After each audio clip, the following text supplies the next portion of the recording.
Budget पर चर्चा का आज दूसरा दिन था और आज दूसरे दिन सदन में एक बार फिर से विपक्ष ने सरकार को घेरने की कोशिश की है।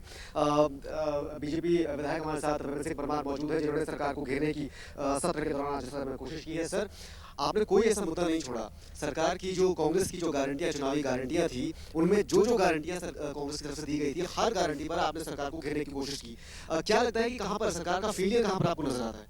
ऐसा है कि ख्वाब बहुत ऊंचे हैं इनके कि हम बड़े बड़े महल बनाएंगे, पर मैंने अब अंदर शेर भी बोला है कि एक खिलौना खरीदने की भी हिम्मत इनमें नहीं है। इसलिए ख्यालों और ख्वाबों से कभी सरकारें चलती नहीं है। उसके लिए धन प्रबंधन, वित्तीय प्रबंधन और धरातल की परिस्थितियों को नापने के बाद ही योजना बनाई जानी चाहिए। नहीं तो जो गारंटियां जिन्होंने देश में कांग्रेस की हालत खराब कर दी है, इंतज़ार करिए, लोकसभा में भी इनको आईने में अपनी शक्ल नज़र आना शुरू हो जाएगी।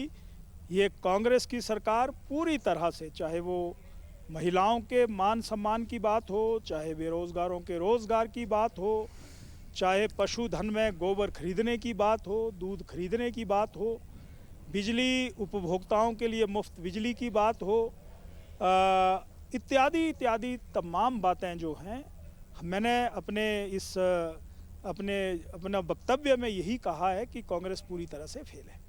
ठीक है, लेकिन साथ ही सर, जो संस्थान कांग्रेस के सत्ता में आते ही जो बंद किए गए थे, आपने ये भी दावा किया कि एक तरह से बदले की कार्रवाई करते हुए सरकार ने ये काम किए, जो क्योंकि बीजेपी के दौरान सरकार के कार्यकाल में किए गए कामों को सरकार पचा नहीं पा रही है, ये भी एक तरह से आपका आरोप था। मैं ये कहना चाहता हूँ कि जब भी संस्थान खोले जाते हैं तो वहाँ की भौगोलिक परिस्थितियों, ज़रूरतों और पैरामीटर्स को ध्यान में रख करके खोले जाते हैं। अगर कहीं हेल्थ सब सेंटर बन रहा है तो वो दूर दराज का क्षेत्र होगा, कहीं पर अगर एएससी बन रहा है तो लोगों को ज़रूरत होगी, कहीं पर अगर प्राइमरी हेल्थ सेंटर बन रहा है तो लोगों की आवश्यकता होगी, अगर कहीं पर पीएससी से सीएससी अपग्रेड हो रहा है तो लोगों की ज़रूरत होगी। तो उन ज़रूरतों को ध्यान में रखते हुए ही हमारी निवर्तमान सरकार ने ये संस्थान या कहीं पर एक्सचेंज ऑफिस खोले, कहीं सर्कल ऑफिस खोले, एक जिसको कह सकते हैं कि एक दुर्भावना की भावना से सुखू सरकार ने उसको बंद कर दिया है। इसकी हम भर्त्सना करते हैं।